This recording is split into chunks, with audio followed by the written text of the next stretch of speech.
আপনার নাম কি মুরব্বী? আর আপনার নাম?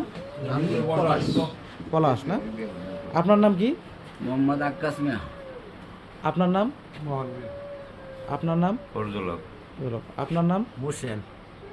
আপনার নাম? আব্দুল মতিন। আপনার নাম? মোহাম্মদ হক। আপনার নাম? আমার নাম মঞ্জুরুল হক।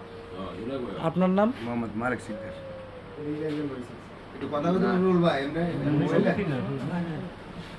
আপনি সমিতির সদস্য না? না না আচ্ছা, এখন বলেন বলেন। মূল জিনিসটা আমি বলি যে আপনারা যারা সমিতির সদস্য, যে সমিতির মালিক আপনারা, এই সমিতির নির্বাচন যে প্রক্রিয়া যেভাবে হোক না কেন, সমিতির সদস্যদের সিদ্ধান্ত হচ্ছে বড়।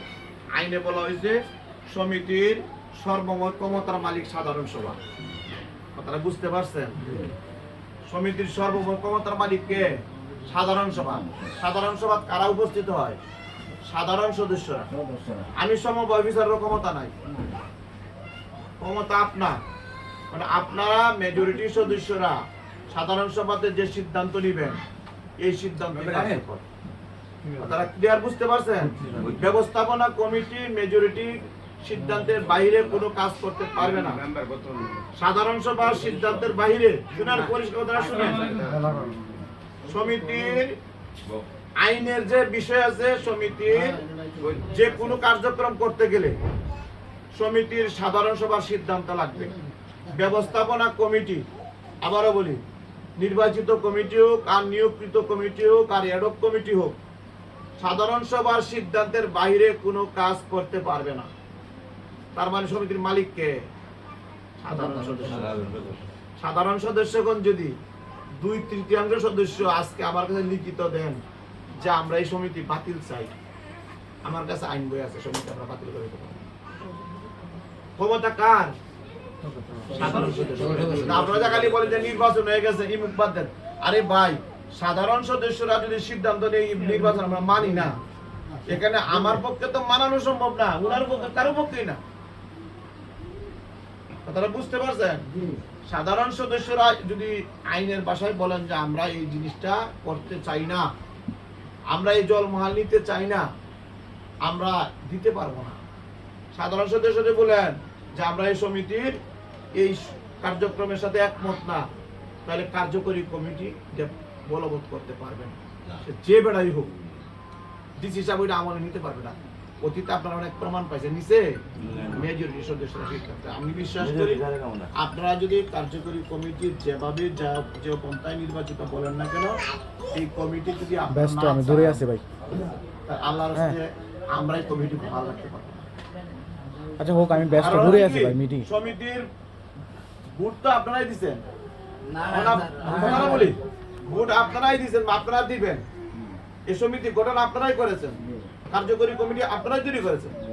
আমরা শুধু এটার আইনানুগ অনুমোদনটা দিচ্ছি। এখন যদি আপনারা বলেন এই কমিটি আমরা চাই না, এই কমিটি ভাঙার তো নিয়ম আছে, সিস্টেম আইটি। রাষ্ট্রপতি চাই না, কইলে রাষ্ট্রপতির বঙ্গভবন থেকে বের করে দেওয়া যাবে না। রাষ্ট্রপতিকে সংসদে আনতে হবে, সংসদ সদস্যরা প্রস্তাব আসতে হবে, একটা তফসিল হবে, তফসিলের মাধ্যমে রাষ্ট্রপতিকে সম্মানের সহিত সরাই দেওয়ার কারণে রাষ্ট্রপতি বানাতে হবে, শূন্য রাখা যাবে না।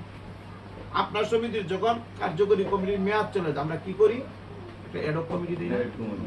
আপনাদের সমিতি রেজিস্ট্রেশন করে আমার মনে হয় না কোনোদিন নির্বাচন হয়েছে, খালি অ্যাডহক কমিটি। আমার মনে হয় অ্যাডহক কমিটি আসছে, নির্বাচন হয় না।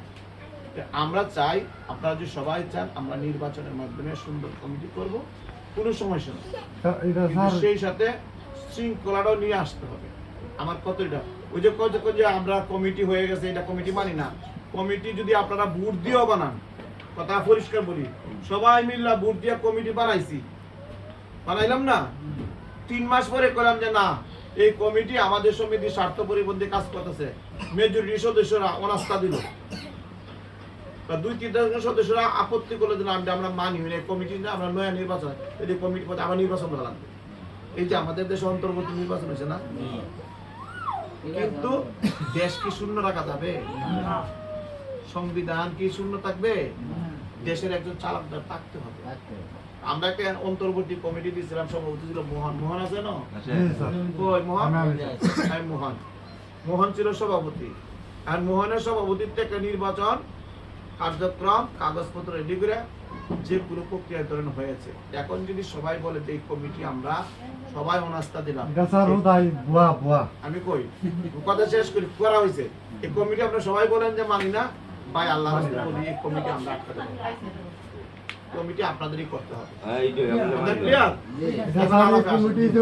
আমরা কেউ জানি না Okay, room.